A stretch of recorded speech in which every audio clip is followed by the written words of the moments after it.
Well, calling all food lovers, I know you're out there. Food Truck Fridays are back for a third year in LeClaire, and tonight was the first event of many. There were several choices, including Flavor Train and Mexie's food trucks parked out in front of Green Tree Brewery and Mississippi River Distilling Company, and down the way, Grilled Cheese Bar food truck parked outside of Aunt Hattie's.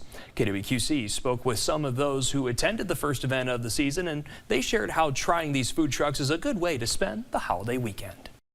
I'm really excited about my loaded nachos, though. I think I can't go wrong with a little brisket. It's a good way to spend the Easter weekend. I got the brisket sandwich, and I'm excited for that, too. Some good picks there. Food Truck Fridays is every Friday from 5 p.m. to 8 p.m. in downtown LeClaire through September 26th.